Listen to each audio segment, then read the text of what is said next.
اس وقت ہم یہاں پر تین تلوار کے مقام پر ہیں، اپنا پروٹیسٹ جو ہے وہ رپورٹ کروا رہے ہیں۔ جو ظلم ہمارا جڑا والا کے علاقہ میں ہوا ہے اس کے لیے ہم یہاں پر جمع ہیں۔ ہم ہجرت کالونی علاقہ ہے ہمارا اور سینٹ جان چرچ سے ہمارا تعلق ہے۔ ہم وہاں سے یہاں اس لیے آئے ہیں کیونکہ ہم بڑی تکلیف میں ہیں۔ جو وہاں پر ہمارے لوگوں کے ساتھ ظلم اور زیادتی ہوئی، ہم اس کا لفظوں میں بیان نہیں کر سکتے کہ ہمیں کتنی تکلیف ہوئی ہے۔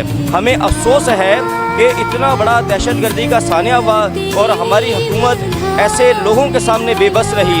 کیا ہماری حکومت کے پاس، ہماری فورسز کے پاس کوئی اختیار نہ تھا کہ وہ اس ملا گردی کو روک سکتی؟ پر اس نے اسے بڑھاوا دیا۔ ہم اس بات کی مذمت کرتے ہیں اور ہم چاہتے ہیں کہ اعلیٰ حکام تک ہماری بات پہنچے، اور جتنے اس وقت جو ادارے وہاں پر فورسز کے لیے جو ہمارے تحفظ کے لیے تھے انہوں نے سستی کی ہے، ہم ان کے لیے بھی ایکشن چاہتے ہیں، اور جنہوں نے یہ سب کیا ہے ہم ان کے لیے بھی قرار واقعی سزا چاہتے ہیں۔ اور ہم چاہتے ہیں کہ تمام قوم جو ہے وہ اپنے ان بہن بھائیوں کے لیے دعا کرے اور جتنی مالی سپورٹ بھی ہو سکے ان کے لیے اپنی مٹھیاں کھولیں تاکہ ان کا جو ازالہ ہو سکتا ہے۔ آپ کو پتہ ہے کہ حکومت اگر ارادہ کر بھی لے یا وعدہ کر لے پورا تو وہ کرتی نہیں ہے۔ تو آپ بھائیوں کو ان کی مدد کرنی ہے، آپ بہنوں کو ان کی مدد کرنی ہے، اپنی مٹھیاں بھی ان کے لیے کھولیں، اپنی مدد، اپنی رسد ان کے لیے بھیجیں تاکہ ان کے لیے جو ہے اس غم کی گھڑی کے اندر کچھ سپورٹ ہو سکے۔ ہاللیلویا، ہاللیلویا، ہاللیلویا۔ دیکھیں آج ہم نے ایک پرامن جو ہے احتجاج کیا ہے۔ آپ سب جانتے ہیں، پوری دنیا اس بات سے جانتی ہے کہ 16 اگست کو جو واقعہ ہوا ہے، جو مسیحی چرچز کو جو جلا دیا گیا ہے۔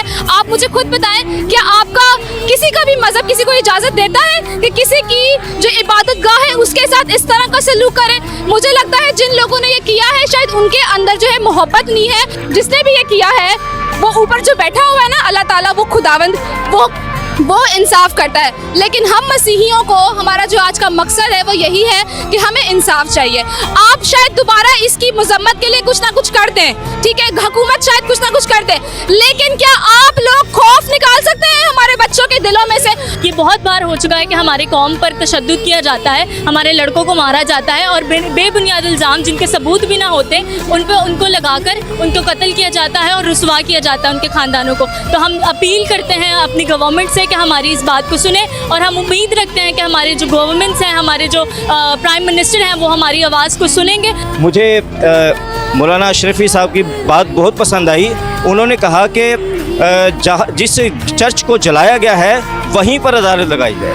سب سے پہلی بات یہ ہے کہ یہ کام جو کرتے ہیں اقلیتوں کے خلاف، یا صلیبوں کو مسمار کرنا یا بائبل کو جلانا، انہیں بیسک جو ہے وہ تعلیم دینی چاہیے جو ان کو حاصل نہیں ہوتی، کیونکہ ہمارے ملک میں ناخواندگی بہت زیادہ ہے۔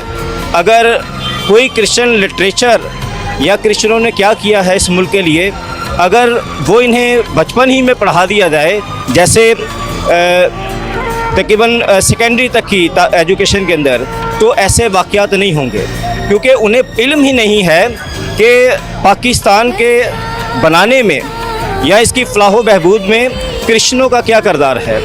جو ہے وہ ریکویسٹ ہے حکومت کے عہدیداران سے جتنے بھی ہیں وہ جو ہے اس بات پر ایکشن لیں، کیونکہ توراۃ، زبور، انجیل جو ہے وہ تینوں الہامی کتاب ہیں، اور قرآن پاک بھی۔ تو یہاں پر جو ہے وہ چاروں کتاب کی جو ہے وہ بے حرمتی کی گئی ہے، اور کسی مسلم نے جو ہے وہ ورک پھاڑ کر جو اس طرح سے کیا ہے اس کو بھی سزا ملنی چاہیے، اور جو جتنوں نے کیا ہے ان سب کو سزا دی جائے، تاکہ جو ہے ہمیں بھی نظر آئے کہ پاکستان میں ہمیں انصاف مل رہا ہے۔